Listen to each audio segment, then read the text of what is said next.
Assalamualaikum warahmatullahi wabarakatuh. Perkenalkan, nama saya Muhammad Fauzan dari Institut Seni Indonesia Yogyakarta.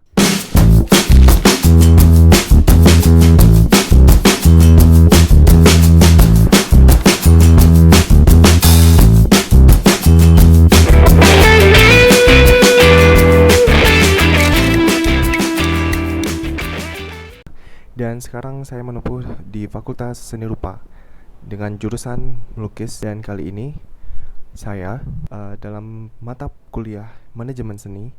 Pada masa perkuliahan daring ini, yaitu karena suatu musibah bencana alam, yaitu dari virus corona, jadi kami disuruh untuk belajar di rumah selama masa pandemi. Dan kali ini saya sudah banyak belajar tentang manajemen seni. Yang pertama dari personal branding, dan yang kedua adalah branding internal dari kita, bagaimana cara kita membrandingnya, dan yang ketiga adalah modal, dan yang keempat adalah ekonomi mulai tumbuh dengan kritik, bagaimana cara tumbuh dengan kritik. Soal yang pertama adalah hikmah spesifik apa yang sudah saya dapatkan dari mengikuti perkuliahan manajemen seni. Yang pertama adalah yang paling sangat berpengaruh dalam hidup saya adalah tentang personal branding. Bersama-sama kita lihat, yaitu personal branding sangat berpengaruh besar dalam berkesenian di seni rupa, tergantung cara kita memperkenalkan diri kepada orang khalayak banyak. Soalnya kalau misalnya kita punya identitas dan punya branding sendiri, jadi orang tidak susah lagi untuk menemukan siapa yang membuat karya tersebut. Saya sudah merangkum dalam beberapa resum yang sudah saya dapatkan dari mata kuliah manajemen seni, yaitu tentang personal branding. Yang pertama adalah saya sudah membuat logo. Dalam logo ini saya sudah membuat logo tentang karakter dari saya sendiri. Dan logo ini sangat berperan penting karena itu sebuah menjadikan identitas kita terlihat oleh orang banyak.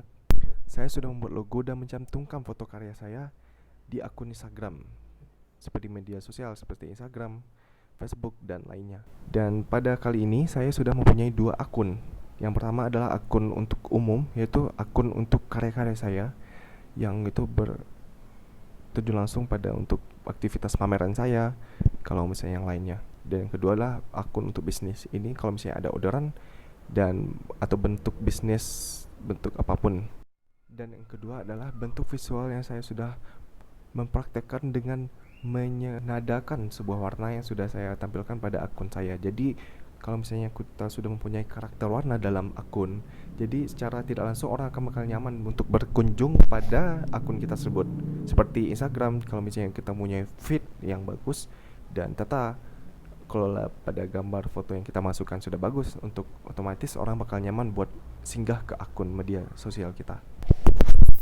Dan yang ketiga adalah memberikan caption pada postingan-postingan yang kita buat. Jadi luangkanlah waktu untuk membuat caption yang sangat menarik, karena ini sangat penting untuk mempengaruhi gambar-gambar atau karya yang kita sudah masukkan. Itu membuat orang lebih nyaman dan lebih tertarik pada karya yang kita. Kalau misalnya karya kita tidak bisa dibaca oleh bentuk visual saja, dan tahap ini caption sangat membantu dalam mempermudah orang dalam memahami sebuah karya yang kita bikin. Dan yang keempat adalah subjek yang ditampilkan sudah memusat pada karya melukis, seperti kita memberikan logo pada atau cantuman nama pada sebuah karya yang kita bikin. Dan yang kelima adalah menambahkan hashtag pada foto yang kita sudah masukkan, yaitu dengan menambah hashtag sebanyak-banyaknya yang berhubungan dengan karya yang kita buat. Ini sangat berpengaruh penting karena pada Explorer yang sudah ada di Instagram bakal menambah orang bisa melihat pada karya kita tersebut. Dan tidak lupa untuk kalau misalnya kita udah memasukkan foto-foto karya kita di dalam sebuah media sosial, jangan lupa untuk saling atau feedback, komentar-komentar atau like yang diberikan orang lain, sehingga orang lain merasa interesting kepada kita karena kita care kepada follower yang kita punya.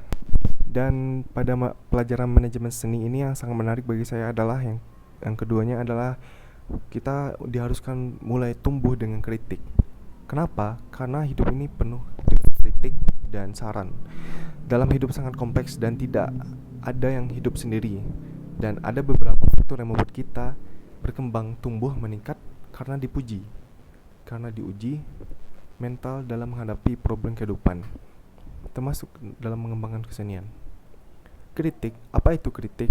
Kritik adalah sesuatu yang menyertakan kreativitas terkait dan sebuah penilaian atau sesuatu evaluasi. Sebuah kritik bisa datang dari siapapun. Jadi semua orang dari kalangan bawah ke atas dan selanjutnya itu bisa mengkritik sebuah karya seni yang kita tampilkan. Sebuah kritik muncul karena seseorang mempunyai pengetahuan yang sangat berlandasan dari pengetahuan yang mereka miliki. Leluasan wawasan dan referensi itu sangat berdasarkan orang untuk mengkritik karena mereka mempunyai sesuatu yang sudah tahu dan melihat sesuatu kekurangan pada karya, mereka bisa saja untuk mengkritik karena mereka sudah tahu dan bisa mengevaluasinya. Mengkritik bukan soal kita perkara suka atau tidak suka, tetapi kritik menilai di mana kekuatan dan kelemahan dari suatu karya yang kita tampilkan. Kalau misalnya kita berkecimpung dalam dunia seni, seorang kritikus tidak hanya mengomentari semata-mata untuk mengoreksi, tetapi dia juga harus mempunyai manfaat bagi si kritikus sendiri. Karena dia bertanggung jawab atas kritik yang dia sampaikan kepada seniman, karena secara nggak langsung kritik yang harus kita sampaikan itu harus mempunyai dasar dan untuk menyokong kemajuan dari si orang yang kita kritik. Sebagus-bagus kritik yang kita sampaikan atau kelemahan atau kekurangan dari orang yang kita kritik, itu adalah sebagus-bagusnya orang yang mengkritik. Paling penting adalah mengkritik kelemahan untuk menjadikan kekuatan untuk orang yang kita kritik. Dan pada mengkritik bukan keputusan yang absolut, karena seorang kritikus dia tidak hanya kita bisa memakan itu mentah-mentah hasil kritikan dia, tapi kita harus bisa mengevaluasi mana yang benar, mana yang salah, mana yang bisa membangun, mana yang bisa melemahkan dari karya-karya yang kita tampilkan. Dan yang terakhir, mempunyai jiwa kritik itu sangat bagus karena itu sangat memotivasi seseorang lain menjadikan lebih baik. Karena kalau misalnya kita mengkritik sesuatu yang salah, itu akan membuat orang lain untuk menjadi lebih baik karena dia bakal memperbaiki kesalahan-kesalahan yang mereka lakukan dengan cara yang tadi, mengkritik dengan cara yang betul.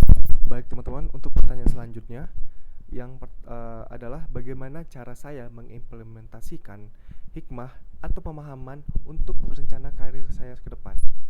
Yaitu manajemen seni sangat berpengaruh besar dalam saya menata untuk kedepannya, dari personal branding, modal, dari branding internal saya, dan cara mengkritik, yaitu tumbuh bersama kritik. Jadi ini sangat berperan penting. Kenapa? Di luar sana banyak orang bakal mengkritik kita. Dan yang pertama saya bakal bahas tentang personal branding tadi sangat berpengaruh besar, yaitu bagaimana cara kita membuat logo, identitas, itu membuat kita lebih dikenal, bisa lebih mudah dikenal oleh khalayak banyak karena kita sudah mempunyai identitas. Dan selanjutnya bagaimana cara kita menjadi seorang yang profesional dalam proses atau menyelesaikan sebuah karya, menge-share kepada orang lain tentang pengetahuan yang kita punya dan mengkritik sesuatu yang seharusnya dikritik dan menambah wawasan kepada orang lain dan menge-share kepada orang lain. Sebuah rangkuman ini sangat berperan penting karena orang bakal tertarik kalau misalnya kita mempunyai sebuah karakter dan disiplin dan profesional diri yang sangat bagus. Dan ini saya rangkum dalam pertemuan kali ini, dan terima kasih banyak. Kalau misalnya teman-teman suka dan menarik dalam video kali ini, silahkan tinggal komentar di bawah ini, like dan subscribe. Saya ucapkan assalamualaikum warahmatullahi wabarakatuh. Terima kasih.